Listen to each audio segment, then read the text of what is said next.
And we're live. Hello, hello, everyone. Hello. Thank you for your time today. This is Irene Lyakovetsky here, speaking at FinOps event. Today's fabulous Thursday here in Connecticut, and I'm here with James Wilson. Hello, James. How are you? Hey, good morning, Irene. I'm doing great. It's a little chilly here in Eastern Washington, but hey, there's snow outside and it's beautiful. Snow already. Yeah. Goodness, goodness. So while our audience is gathering, everyone, please follow FinOps. You're here in the right time, in the right place to learn anything and everything about FinOps. And what's better, FinOps on FinOps. How about that mouthful? James is just a fantastic guest today to shed some light on some of the adoption and engineering culture and what every organization should know about marrying FinOps with engineering culture and possibly using the best tool in the market today. James, let's start broad, all right? Why FinOps for you personally and for your clients? Sure. Well, I think it harkens back to what led me on my journey to kind of take a leap of faith and leave a long career at a big company to come back into the startup space. So this is my fourth startup experience, and each one has gone through acquisition. I spent most of the last decade working around high speed data transport technology, leader in the market. Still very proud of that work today and that team. They're still doing great. But over that time, working from the bottom of the stack all the way to the top, I had the opportunity to eventually lead the technology into a full SaaS delivery model and go through that journey to the cloud. Um, and early days, we know how startups work, Irene. It's all about innovation. It's all about moving quickly, and it's all about delivering value that solves customer problems in the real world. And so our focus was on growing quickly. Our focus was on reliability, performance, security, all of those things that customers expected from us. And in building out a large multi-cloud SaaS, we ended up with a rather substantial deployment, and that's when the lessons began. We were acquired by a big company along the way, and I remember the shift when we started when we shifted from the mode of only focusing on rapid innovation to the time that I started getting called into meetings with finance teams and having to become very accountable for a cloud spend that was growing at an alarming rate. And we learned a lot of lessons, trial by fire, as they say, along the way. And there was a lot of pain in that process, trying to get true visibility and allocation and optimizing in the rearview mirror, to actually get control of our cloud spend. And it was through that pain that really I was drawn to the mission over here at FinOps, where we're laser focused on delivering the tools that both engineering teams and finance teams really need to be able to effectively deliver multi-cloud SaaS at scale. Beautiful, James. Beautiful. So let me address to our audience first, please. So James shared his story, what drew him into FinOps discipline. We'll hear more about it. Please comment. Okay, where are you coming from? What kind of organization you're part of? Are you familiar with FinOps, or maybe just learning? Maybe you're just searching for the right way to optimize your costs. So let us know, please. James and I, we're here to answer your questions. If there will be a lot of questions, we can stay longer after this session, but most importantly, please let us know if you're interested and what's your pains, what's your challenges today. Thanks so much. So James, yeah, back to FinOps and your journey here. So I know FinOps is working with FinOps Foundation, okay, and their framework, guiding clients, guiding organization through the journey. So can you please explain what are the major phases and what to expect, when you kind of you're setting on that journey, please? Sure, sure. First of all, there's a foundational text on FinOps. The book's called Cloud FinOps, and I recommend that any engineering leader read that book. It is full of opportunities to take your team on this journey in a way that engages engineering. I mean, there's three simple steps in the journey to inform, to optimize, and operate. But as we know, any cloud organization or software and engineering organizations of all sizes are at different levels of maturity in that journey.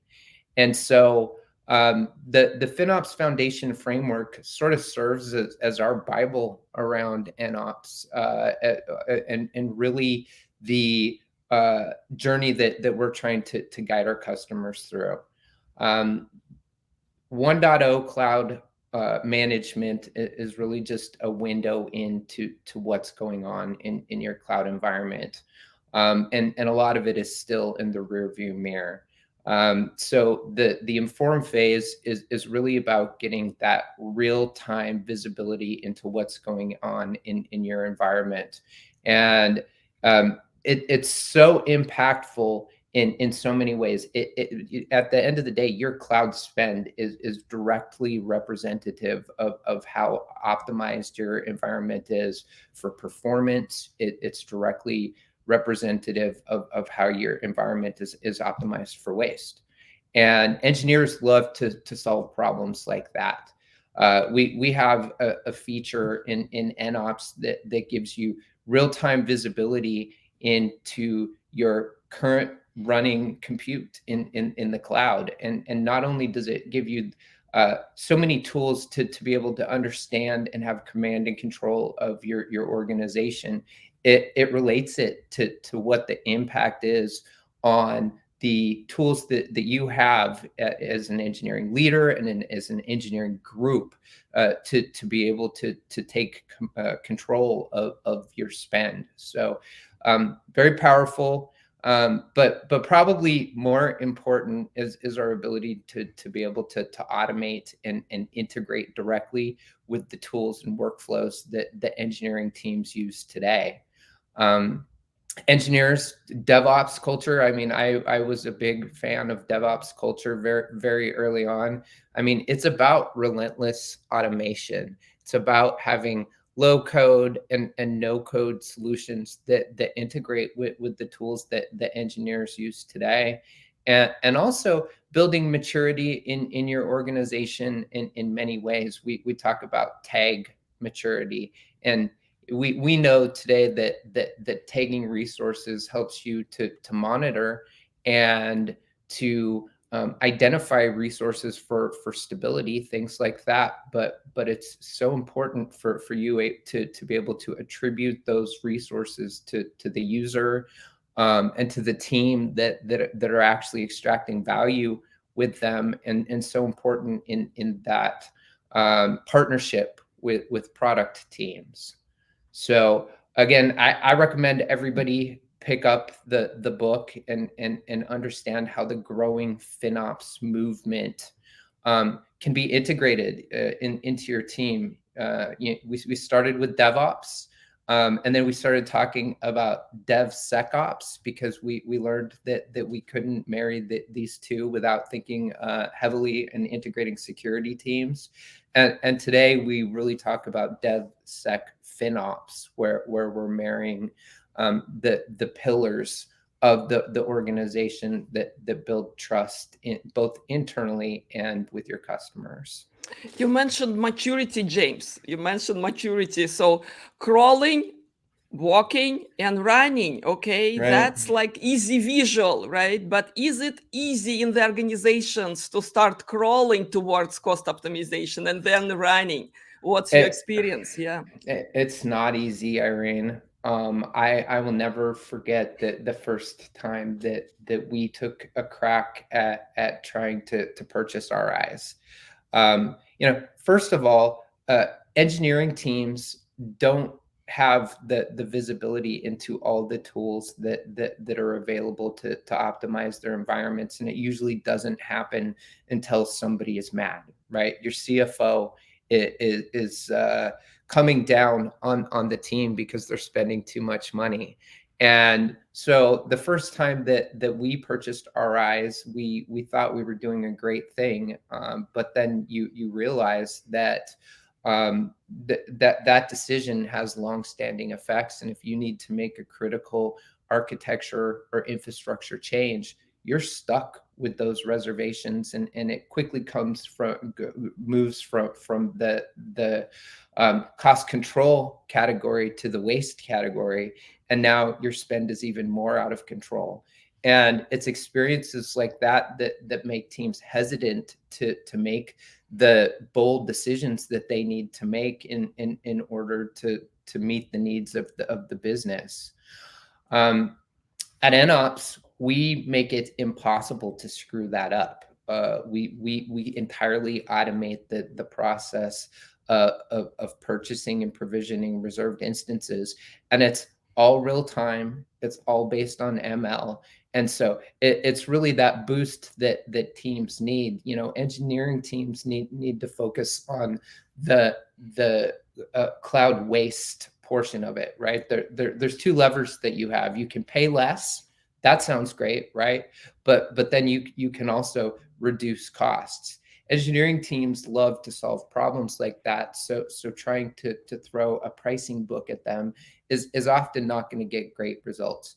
If they can adopt completely automated tools for waste cleanup, for Kubernetes optimization, for cloud waste cleanup, for spot automation, that's an exciting proposition because it gives them the ability to completely optimize their environments in many ways. We have So fantastic statement here. The best part of FinOps is that it manages your commitments and save up to 40% of your cloud spending. Wow, what a number. Thank you, Akra, if I pronounce the name correctly. Is it now we've 40%? got fans. We got fans. This is a live audience. So if you're Yeah. listening to us, if you're watching on Twitter, on LinkedIn, please let us know you're here, so we know that, hey, that's something we're discussing is really resonating with you. James, you mentioned engineering culture, you mentioned innovation. Okay, why don't we step deeper into Sure. this fulfilling mechanism where engineers, their day job is not to save money. Let me bring you that news. Okay, Right. their Yeah. day job is something else. Okay, and they have their egos, they have their wings fly really high with what they do best. Okay, so where is this discipline? So CFOs can sleep quietly at night, and engineers can innovate and bring companies to next levels. So how do you see that balance working? Well, first of all, it's about taking accountability to the micro level. And that's one of the coolest things that I've been able to work on with our team at FinOps.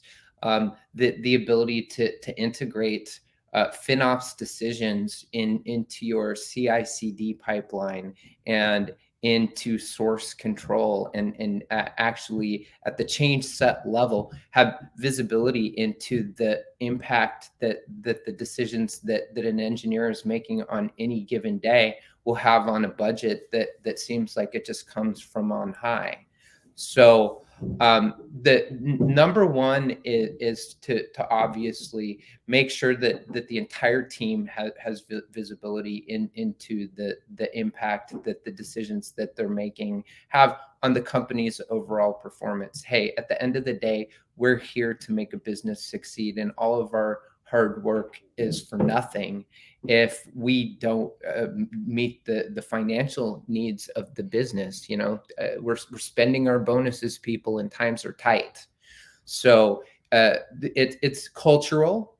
It's adopting a framework, and we love methodologies and frameworks. We talk about agile and we talk about DevOps. we should be talking about FinOps and getting our teams excited about the tooling that's out there.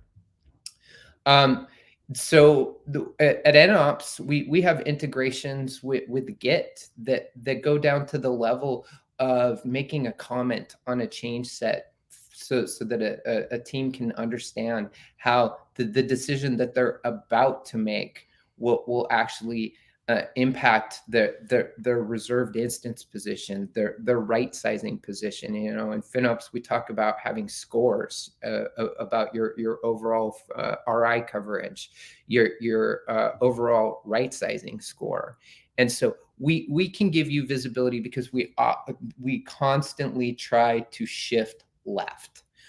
We want decisions to be made before they impact your spend, and not after you have revved the bill and have ticked off the finance team once again. So that's one component of it.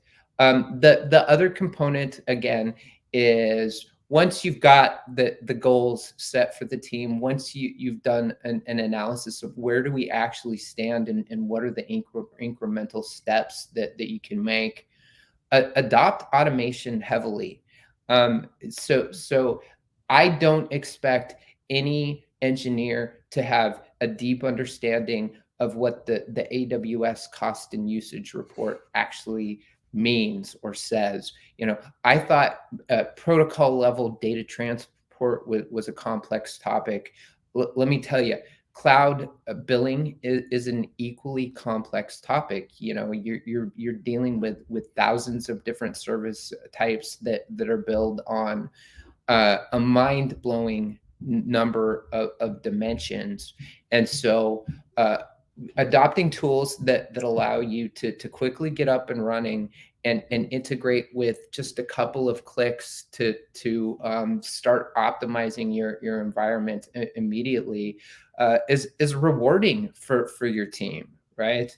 It's all about the marriage of what do we do in our culture, and how do we make decisions on tooling that bring us return on investment, immediate return on investment. We love great and shiny tools in engineering teams. You know, I think one thing, and again, I just am so excited about the work that we're doing here at FinOps, but when we made the decision to shift our billing model, you know, our terms of how you pay for FinOps, from something that's based on an abstract of how big is your cloud deployment to how much money do we actually save you. You know, at FinOps, we don't charge you unless we're actually saving you money in a very quantifiable, down to the penny way. And so that allows us, my engineering team, to stay laser focused on the things that are actually going to drive value to the bottom line, the tools that are going to give finance teams visibility into how the environment is optimized and what improvements you made. You know, measurable. 40% is the baseline. And then the fun starts. Engineering teams can start taking advantage of all of these advanced automation features and drive down costs 60%, 70%. That's a really rewarding experience. And at the end of the day, we are able to keep our blinders on and just focus on saving our customers money, which is a really cool place to be. Fantastic. You mentioned engineering workflow, all right, and how easy it is to integrate the right tool. So could you describe, please, in Day of Engineer, how FinOps is helping, you know, and what exactly it means, just to kind of get a feel of it? Mm-hmm. Yeah, absolutely. You know, we really analyze the way that our customers work. I would say that the adoption of Slack is you know, incredible, given the number of tools that we've used to communicate over the years. And I think one of the reasons is that the many ways that we integrate our tool sets into Slack. And FinOps is no different.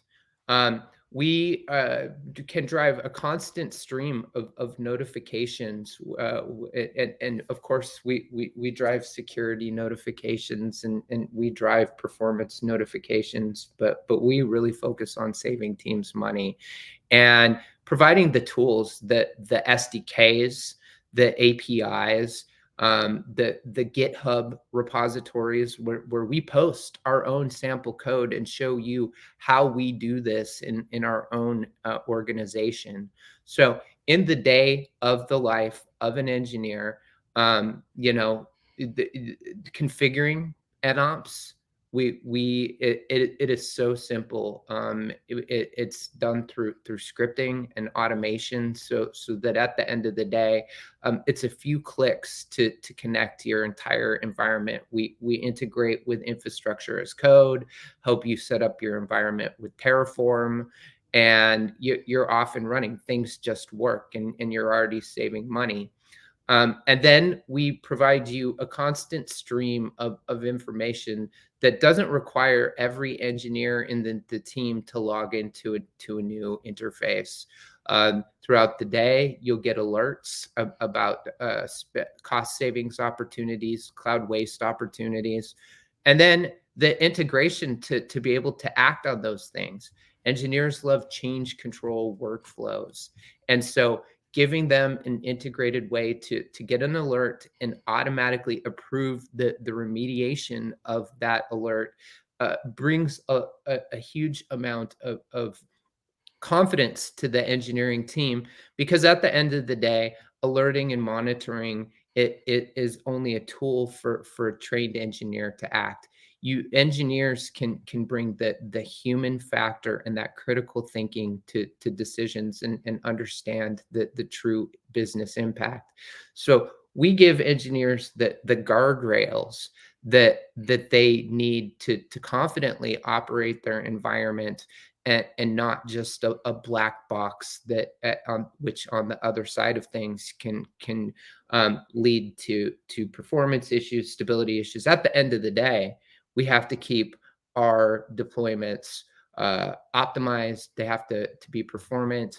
They have to be available. And so when we start talking about things like automatically cleaning up unattached EBS volumes, and the huge thing, number one thing, scheduling your resources so that resources that are inactive are shut off, so that you're actually not paying for them. That's true adoption of the power of cloud. And there's a fear factor for engineering teams, right? If you tell an engineering team that you're going to shut off their resources, boy, that they're going to be scared that the wrong thing is going to happen.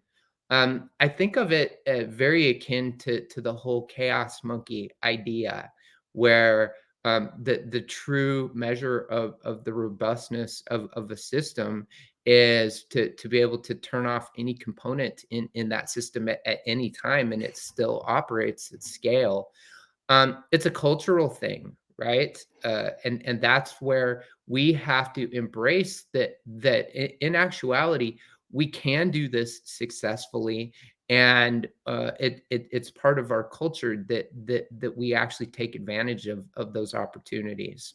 It is a mind shift. It is a mind shift. So It's a true mind last shift. week we spoke with Tim Cassell about culture change and mind shift from data center to cloud. And what you're mentioning, right? If in your data center your server goes down, this is worst nightmare for any leader or any business person, right? And cloud is actually encourage you to manage your resources properly. So these are my 5 cents, James. We have wonderful question here from Mohammed in the audience. Mohammed, thank you so much for watching. So James, you mentioned DevSec FinOps, right? Can you elaborate a little bit on what it is? What's the first time Mohammed hearing about it, right? What does Sure. FinOps? Yeah. How does FinOps utilize it? So how does FinOps utilize this? Again, It's about a cross discipline function with any team. The FinOps framework evangelizes that the FinOps team should be independent. And there's a lot of reasons why that is. They should be independent because they've got to take advantage of savings opportunities and spend control opportunities that span many organizations, and you're going to get a lot more power out of your savings tools if it's not siloed by teams. And it's evidenced just by the way our own ML works. If you add one team, you're going to get limited benefits. If you add the whole organization, the benefits are going to increase exponentially. But at the end of the day, this falls on what used to be operational staff to actually implement, to integrate, right? And so we all rely on the DevOps team, but everybody who's on the DevOps team knows that their breadth and the things that are being asked of these teams has just exploded over time. We're in a constant SOC 2 audit. How much of our time does that leave us to optimize cost, or how much time does that leave us to deploy resources or deploy the latest and greatest technology? And by the way, the latest and greatest cloud technologies are always the most optimal technologies, so partner with clouds and take advantage of those. But there's again a time factor where engineering teams often feel that they don't have the time to work on evolving things that work just fine, just because the finance team has learned that a Graviton processor or a Graviton instance from AWS can bring substantial savings. And so that's why we have to embrace DevSec FinOps holistically, right? We have many masters in the organization, and at the end of the day, the business has to succeed. So when we're interviewing DevOps staff, and I think a lot of people are asking, what are the biggest trends in DevOps hiring today? We ask a lot about Terraform, and we ask a lot about what do you know about EKS. But the questions that are being asked today are very much, how do you optimize these environments to balance cost with performance? How are you constantly understanding the latest decisions and or the latest offerings from public cloud, and not just analyzing them on the features that they drive from a security, performance, reliability, innovation perspective, but that pillar of cost and financial management. And so I think that just in embracing FinOps as part of the holistic responsibility of what once was, a system engineer's job in a cloud world is increasingly important. It's real. We're talking about it, and that's how it impacts people on a day-to-day basis, and in NOps. Good. James, time is flying today, all right? At this point, I want to encourage everyone. According to James, there is no risk of trying. Please, there's no reason not to sign Yeah. up today. So, James, we have the link here, napps.io, get started. So, what would clients see there when they go down that link?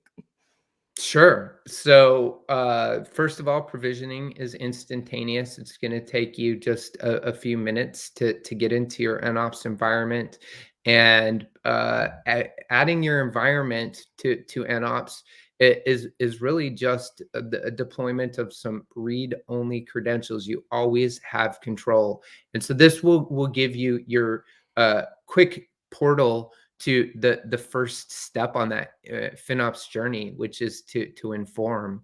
And then again, resource scheduling, cloud waste cleanup, Spot, Kubernetes optimization, and maybe the biggest first step in magic that we do is full RI automation, are literally 2 clicks max to get configured. It's all deployed via CloudFormation, and in publicly available code repositories where you can actually understand everything that we do in your account and have complete control to secure your environment. There's only reward to sign up for FinOps. Again, if you're not paying unless you save money, then there's only upside. And I would recommend that if you have a finance team that's breathing down your neck, asking you to optimize and get this cloud spend under control, that you look seriously at FinOps, because we will guide you on a journey that's going to transform your organization. Thank you, everyone, for attending today. Again, a word to our audience. Please share with your organizations, because maybe not everyone could join today at this hour. That's the beauty of live streaming. We will be there on FinOps page forever and ever on LinkedIn. So follow FinOps. There are a bunch of helpful resources there every day posted. This session will be available there. So share with your friends, share with your communities, because frankly, we do want the word out about benefits of FinOps and the fantastic experts and FinOps here to help you. James, to close this session though, don't you want to share a couple of takeaways, something to remember this conversation by? Absolutely. So I think that the biggest takeaway from this conversation is that taking command and control of your environment across the pillars of well architected and embracing the new DevSec FinOps cultures, it is something that will build the engineering team's capabilities and ability to operate at scale and deliver features and focus on innovation in a way that's more than just the savings on your bill, because it's really for any engineering leader, the distraction from all of the things that don't focus on solving real problems for customers. So think of the human side of it. Think of the engineering burden side of it, and how not enabling your teams to have the best in market tools to be able to optimize their environments really distracts from your ability to hit other sorts of engineering timelines and commitments. Thank you. Thank you, James, for your time today. Thank you for our audience and for audience that will be watching these recordings. Again, get started today with FinOps. Thanks so much. Thanks, Irene. Thanks, everybody, for joining.